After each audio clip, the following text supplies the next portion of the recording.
Anyway, let's pop this article up here right now. Feel free to read through the details on this.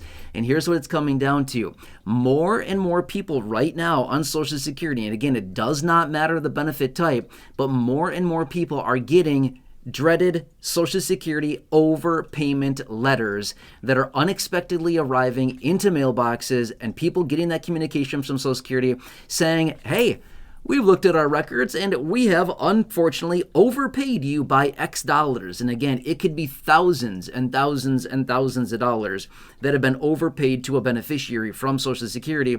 And then they get this letter and you get a very, very short amount of time to pay all that money back. Well, again, as you can probably imagine, the people that are getting these letters are certainly caught way off a guard, wondering, what does this mean for my money, my benefits, my finances, my lifestyle? Will I continue to get my benefits going forward? What are my options?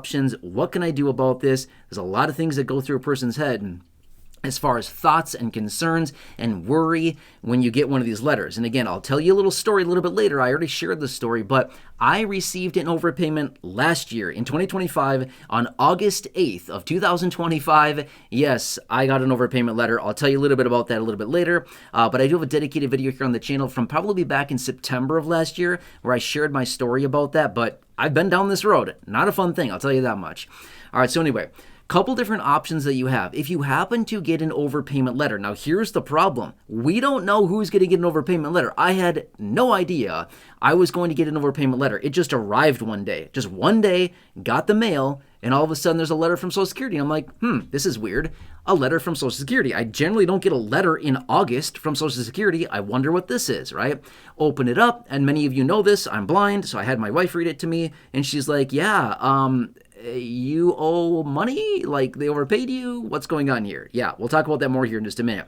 Anyway, so roughly about 2 million people a year get these overpayment letters. Now, obviously that number is changing all the time, but here's the situation with this. The vast majority of people that get these letters are SSDI, Social Security Disability Insurance beneficiaries, and SSI, Supplemental Security Income beneficiaries. The bulk of these overpayment letters go out to these individuals who are, maybe the ones that need the money the most and are possibly struggling the most. Now, don't get me wrong, everybody else out there receiving Social Security is struggling a ton as well, but I'm just saying in general, those benefits are typically a bit lower than all the other benefits across the board. Okay, so a couple different options that you have if you happen to receive an overpayment letter would be you could file an appeal, right? So file an appeal and say, you're wrong, I'm right, you made a mistake, you definitely did not overpay me.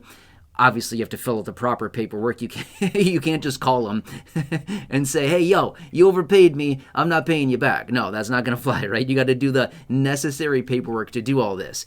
But a lot of different things could actually trigger the distribution, or I should say the sending of an overpayment letter. For example, if somebody's situation has changed, for example, maybe if they are working and they've earned too much money, as in over the SGA, over the substantial gainful activity threshold, as an SSDI, Social Security Disability Insurance beneficiary, that would likely trigger an overpayment letter at some point in the future. If you happen to get married, that's a big one as well. If you happen to get divorced, if maybe someone passes away, that could also be a situation. If you move, if you have a change to your income, any of these things could potentially trigger an overpayment letter. Also, remember this much as well. If you happen to be working or if you have some kind of income, that may not be reported to Social Security immediately. It may take time because the IRS ultimately informs Social Security of your income, right? And how do they know? Any income that is tied to you and your Social Security number through maybe 1099s or maybe W-2 or whatever it happens to be, if they find out, and again, the IRS will know all this information about you because all of your income is tracked to your Social Security number. Ultimately, they inform Social Security, hey, this person has this much income, and then Social Security, when they put the dots together and they align everything, they're like, hey, wait, that doesn't make sense. This person wasn't supposed to have all that income, or they weren't supposed to be doing this. Therefore, they may send out an overpayment letter, okay? So that's the situation. Now, again, I mentioned this earlier, and I want to say it again quickly, which is this. We don't know who's going to be getting these overpayment letters, which is what makes it kind of scary. At any given point, any of us could get an overpayment letter. Just like I said last year, I had no idea an overpayment letter was coming, right? No idea. And all of a sudden I just get one. Just randomly got one, right? So that's kind of the thing. It's like, it's kind of like the luck of the draw. It's not really lucky, but you get my point on that, right?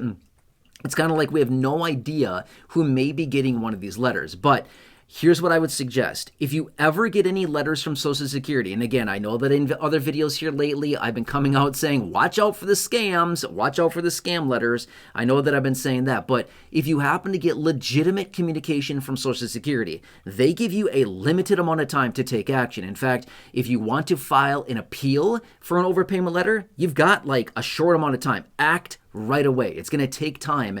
Take that action immediately, even though it is really easy to grab that overpayment letter and say, I'm not doing this. I'm certainly not taking action on it. I don't want to do anything on this, and just throw it in a pile and forget about it for a while. I would not recommend that. In fact, when I got the overpayment letter, I literally set it to the side for about a week because I just needed a week to process it, right? I was like, this is so discouraging. I feel betrayed. I was irritated. I was mad. I was like, you've got to be kidding me. This is a mistake. And I just didn't want anything to do with it. So I was like, in this process of like denial, right? So I like set it to the side, didn't touch it for about a week. And then I was like, okay, I really need to do something about this. I want to get this handled. I don't want this hanging over me any longer here. I just want this off my plate. Now, here's the thing as well.